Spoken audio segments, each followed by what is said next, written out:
Hey guys, it's Morgan here. Welcome back to another video. If you're new, if you're returning, happy to have you. Good to see you guys again.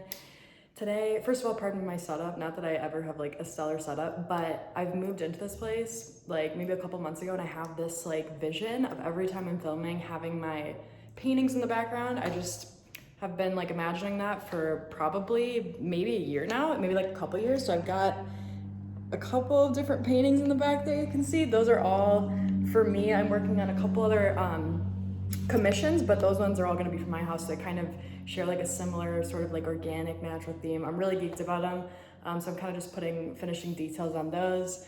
So yeah, I'm super excited. You'll be seeing some Morgan originals in the backgrounds of my videos going forward. So anyway, today, I think this one's probably gonna get me in a little bit of trouble because I think it's pretty safe to assume that most people who probably stumbled into my realm of the internet are into energy and manifestation, creating your own reality, right? And I very much believe that, obviously, because it's like mostly what I talk about. But one of the things I want to talk about today, and the other thing too, if you know me at all, you know that I'm big on contradictions and like dichotomies. So this kind of touches on one, I think, which is that if something, I thought about titling it, "If Something is Truly Meant for You, It Won't Pass You By," but I don't know if I'm so much believe in that, as this is gonna be focused on like connections and relationships. And this is just me like processing live time and like thinking out loud and just kind of sharing where I'm at right now. And I don't even know that this perspective necessarily makes sense, but this is just sort of a recent observation that I've kind of made. So at this point, I kind of feel like how do I want to word this? A lot of what happens within relationships and connections and dating and exploring connections with people is very ego-based, in my opinion. And like even romance itself, not all of it, but a lot of it touches on like fears and insecurities and lack and possession and separation and pedestalization, right? That's what makes it fun. That's what makes it beautiful. But we're talking about like true love, like actual love. It's not as exciting, in my opinion, general statement, as a lot of the movies and songs kind of make it out to be. Part of the fun of relationships and, you know, all the things that happen, you know what I mean? Like in exploring connections with people, in dating, I think a lot of the fun is slightly toxic, you know what I mean? It's the pursuit, it's the wondering, it's the infatuation, all of it that's based within, you know, again, separation, pedestalization, romanticization, you know what I mean? You see what I'm getting at. But if you've ever experienced like true love, like genuine actual love, it's very, very different. And in some sense, it can almost be a little bit boring because all of the things that are super exciting about, you know, dating and connection and like it's sort of a high, you know what I mean? It's like a rush, like all of the chemicals that come with it. And I'm not saying those things can't happen in good, stable, healthy dynamics, but they're just not quite as present in my experience. And that's just what I have sort of gathered based on like talking to people, you know, studying people's connections, studying long-lasting connections versus, you know, ones that don't, like toxic dynamics in my personal experience. And I just, at this point, am not convinced that a love that makes you feel alive, like that rush, that like passionate, intense, all-encompassing, like, you know what I mean? Like, you know, like drive towards a person versus like a healthy, stable, beautiful love. I, at this point, am not convinced that those two things can coexist. And if you have found that, you let me know, because I think it's a very rare thing. I think this because I think they directly oppose each other. And what I'm saying is that when you are operating from love, you already feel whole. You already feel full. When you are truly in the vibration of love, like not up here, but like down here, like in your heart, there's no separation, there's no lack. Like when you're in, when you can feel your heart expand, you're in fullness.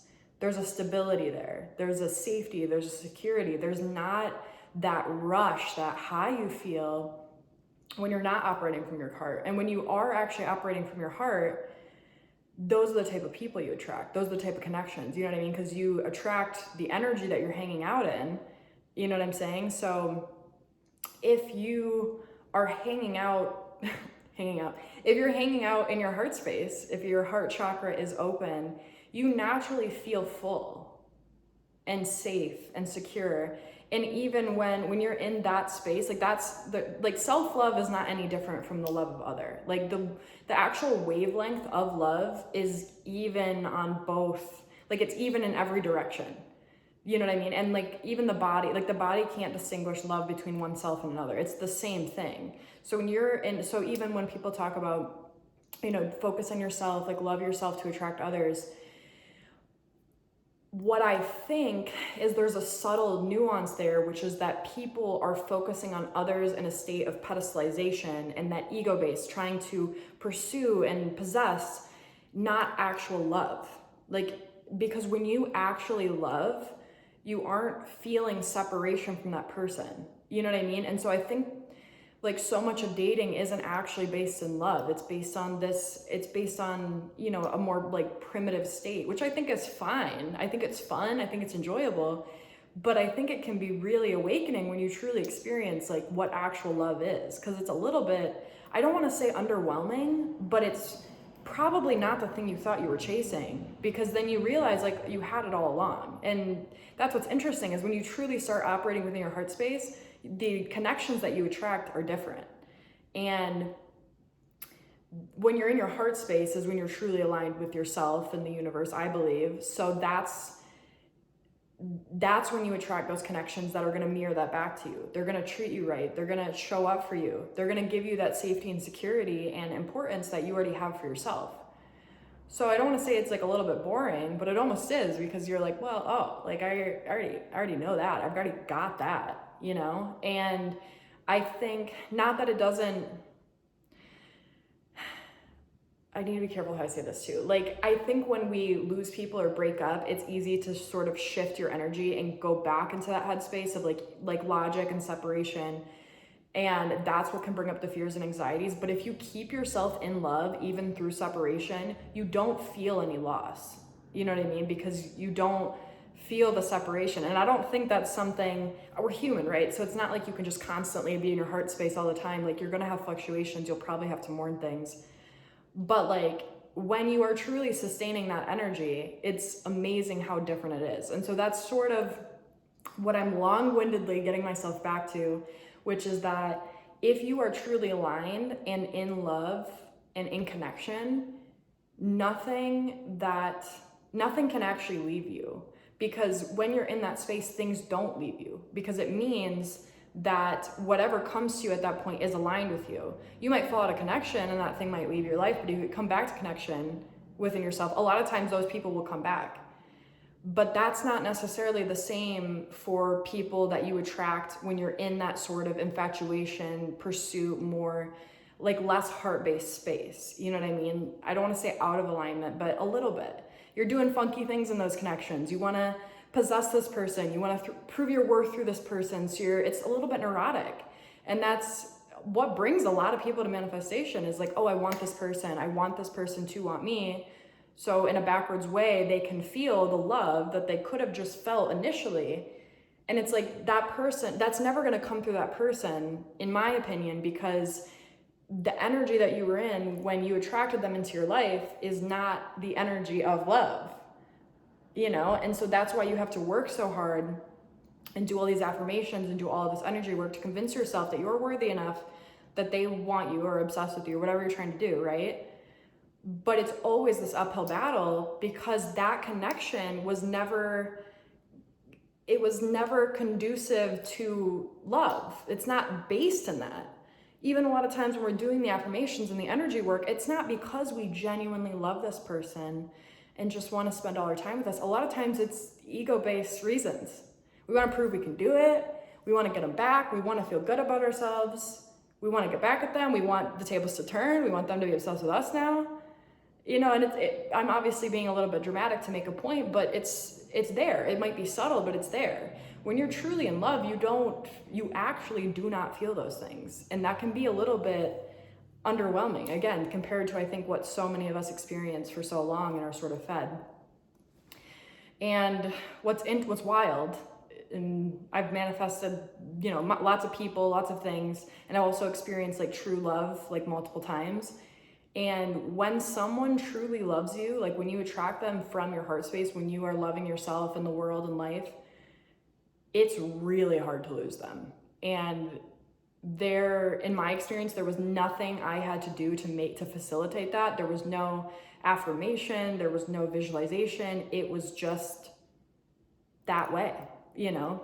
And so that's sort of what I'm getting at, is like they're almost two different frequencies. And I'm also not saying that you can't manifest whoever you want, because I think you can do whatever you want in this world, but it's much harder to manifest from a frequency that isn't love-based and high vibrational. You know what I mean? Like, even like we can take the scientific standpoint, which is like the brainwave frequencies. Like, you're able to manifest and be creative when you're in like alpha and theta. When you go into like ego, like that sort of energy we operate within often within dating, we go into like high beta, and you literally can't access those expanded states of consciousness, God, source, the creator mode, in those modes. You know what I mean? And so if you're manifesting from that state, that's why it can be so hard to keep people that you truly don't have a love-based connection with. It's an ego-based connection, you know, and you might want it, but you're not operating from the frequency of like true divine love. And so it's harder to create from that state. Like, God just really doesn't reward us, you know what I mean, with ego-based desires. And I say this really generally and loosely, because I think there's a lot of asterisks with what I'm saying.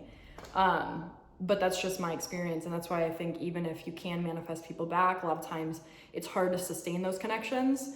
And a lot of times you have to kind of keep doing the work and keep, you know what I mean? I don't think it's always like that. And I think if you genuinely have, you know, a heart-based connection with someone, maybe you're just trying to mend something or fix something. I'm just speaking, you know, very generally about specific situations, but that's just something I noticed. I think if you are truly operating within love, you know what I mean, from like a genuine standpoint, in my experience, a lot of times there's not a lot of energy work that has to happen. The only energy work is in here. And then who you attract, it's very hard for those things to fall apart. You know what I mean? Things that are truly based in love are just very, very solid, in my experience anyway. So I don't know if that helps you at all. I guess the summary is that, yes, you can manifest whoever you want. Check yourself on why you want to manifest them. Reflect on whether the connection is truly based in the heart and in love. And then if it is, if it's not, I guess, whatever, bring the focus back to that, to being in love. You know what I mean? Like, yeah, do the affirmations, whatever. You can manifest whoever you want. I genuinely believe that. But I don't think, if things aren't based in truth and alignment, I think it's always sort of an uphill battle to try to, you know, force those things into shape. So check in here first, and when you do that, everything else that comes to you is meant for you. So I hope this helps, and I'll see you guys next time. Bye-bye.